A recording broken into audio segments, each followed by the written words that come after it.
Good afternoon, traders. This is Chris from Farmers Tropic Trade Group, and this is your end of day as well as end of week video for Friday, February 21st.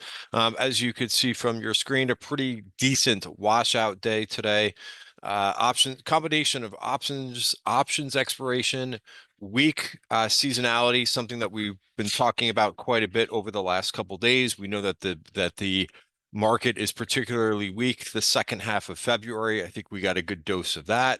And then some fears. I don't know if the fears are based on possibility of a new coronavirus or what, but all those things on a Friday just means that nobody really wants to stick out their neck and buy. A particular, also, I would say unwinding of the momentum trade that we saw for the week. I think the IBD 50 ETF, which there's a lot of momentum names in there, a lot of strong trending names, and very interesting to see how that group as well as the ARK Innovation ETF did that this week. But I think that group had a correction this week. That group, I believe, was down more than 10% for the week. In fact, today the FFTY ETF was down 7.4% for the day, and the ARK Innovation ETF down 6%. Why am I starting there? Because those are the things that got hardest hit. Just very interesting to see how that played out.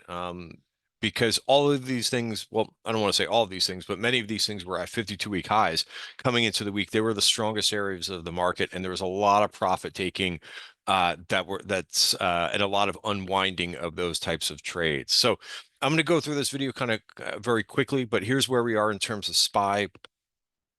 We had this, you kind of just laugh at this because we were in this range for so long and we broke out of it. And then we kind of fell right back into it all in one day. And I think that's just kind of a little bit symbolic of how tricky this year has been so far. It has been very much a sell the top of the range and buy the lower end of the range type of market so far. Not as much trending, but we're still above, even though we closed right around the lows of the session. The SPY is still above that 50-day, that all-important 50-day moving average. Also, still just right in the middle of the value area for the month. So it's a little bit of curb your enthusiasm type of markets. Here's what we saw for the Qs today. The Qs, which for a while were kind of holding the lows from yesterday, which we saw the nice buy the dip mentality. Also, if you look at, right here is where we broke into the value area for the week. To me, that wasn't a good sign for the day. But we look at where we kind of stopped. We stopped right at the top of the value area for the month. So for now, even though very, very ugly looking candle, this is still holding. And also that 50-day moving average is here. So interesting that we stopped right on a dime at the top of the value area for the month. So that's something that's going to be very interesting to watch for next week. I don't have a crystal ball, so I can't make predictions.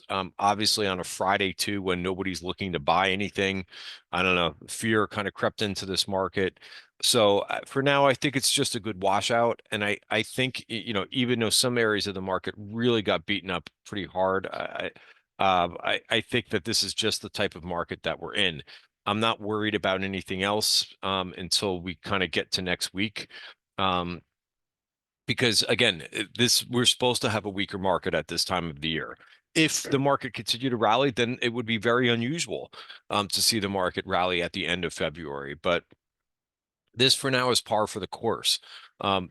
Do things move quicker? Sure, they do. And I want to just bring up this ETF. This is the IBD 50 ETF, which just made a new high a week ago. Or even this was Tuesday, right?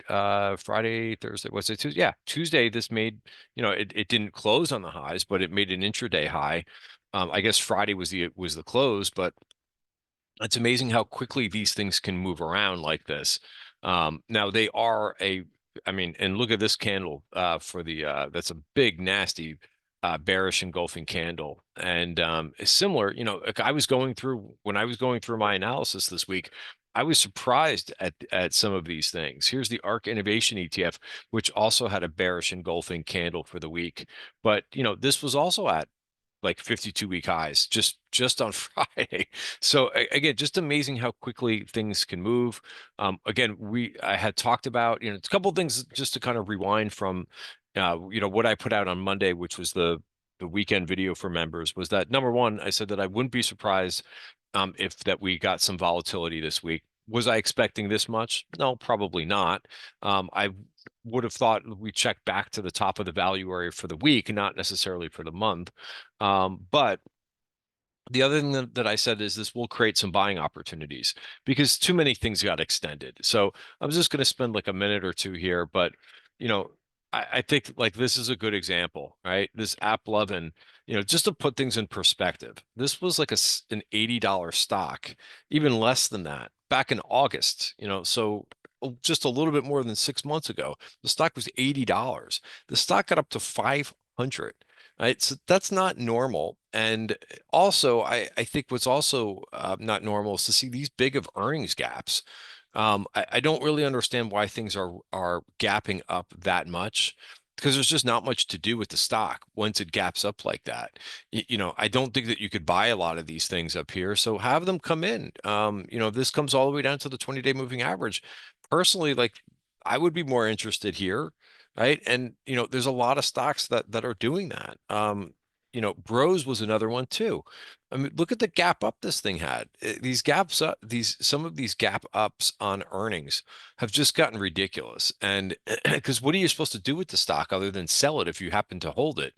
There's not much that you could do with this. So let these things come down. If this comes all the way down to 68, I'm a buyer, right? And I think that there's a lot of names like that too. Got a lot of questions about the Chinese internet group this week. This is the second week for this.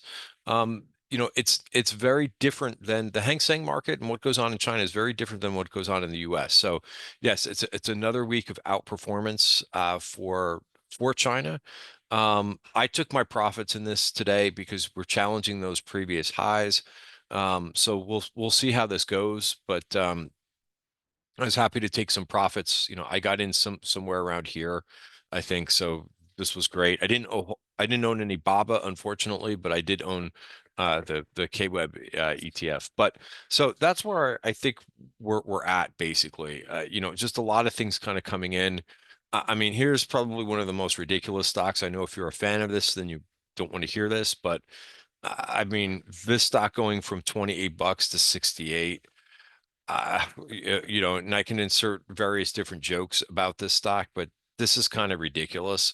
And I think some of these names that have gone ballistic like that, that's what word kind of comes to mind for me. Maybe it doesn't for you, but like unrealistic or ridiculous.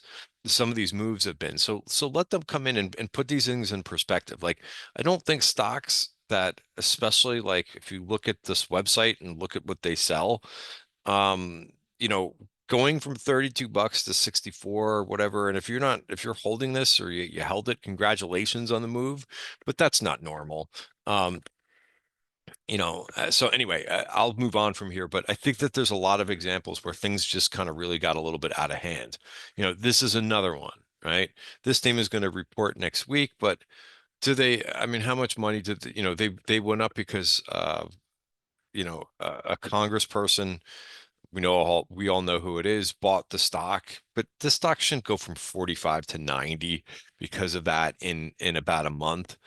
So some of these moves, like I said, have been ridiculous, and this is good. I think this is healthy for the market to see some of these moves. Now, what's not, I'm not saying everything is fine and everything is great, but one thing that's really been odd is how difficult that 50-day moving average was for IWM and finally kind of caved in here a little bit. Now we are into some support, and that's the level that I would watch. I don't really do much with IWM because it's been such an underperformer in regard to the overall market. And I think if you look at the stats, but it's right here versus this 200-day moving average, as well as the top of the value area for the year. So maybe that holds. Maybe it bounces and just, kind of does what it's been doing all year long, which isn't much. But at now for looking for month to date, IWM is down about 4%. It's also down for the year. And I think all the indices are now slightly red for the year. So again, what a difference like one or 2 days makes, considering like how slow and in such a range this market has been in. So We'll see if this my thought is this is probably a little bit for most stocks, probably a little bit of an over move to the downside, and it could end up being a buying opportunity. But again, it's a little bit too, it's not easy to really get a good feel for that when things kind of close right around the lows of the day. So we'll leave it there for now. But I think next week is going to be interesting. And my guess is this is a little bit overdone to the downside. Maybe some of the a couple of the momentum names that don't have much really behind them in terms of revenues could probably fall a little bit more. But I think that you're going to get some good buying opportunities. I really do think that you're going to get some good buying opportunities, particularly for the names that have had good earnings, good, strong earnings that maybe just got a little bit ahead of themselves. All right, guys, I'll leave it there. Have a great weekend. I was just going to bring up the performance so that you could see for the week, just to see where we landed. EEM, emerging markets, were up 1.1% for the week. A lot of that having to do with China. You could see a number of other areas did pretty well. South Korea was up 2.2%. Hong Kong was up 2.1%. Argentina, with the help of Melli, was up 1.6%. So there was a number of areas that did particularly well, with China being the outperformer. Colombia was up 5.3% for the week as well. There's your Chinese Internet Group was up 6.6%. Also, energy and utilities were up. One other chart that I'll kind of leave you with, but metals and mining really got hit hard, down 6.3%. Retail down 5.3%. Internet stocks down 5%. Again, these are a lot of these. Like, I'll just two more charts here. One other chart that I saw which was one of the strongest charts going into this week.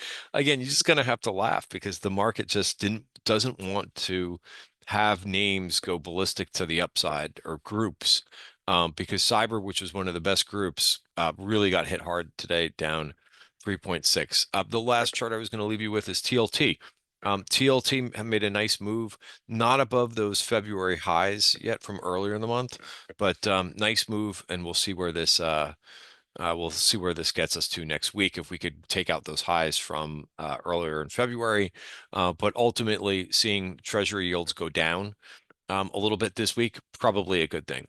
I'll leave it there. Have a great weekend.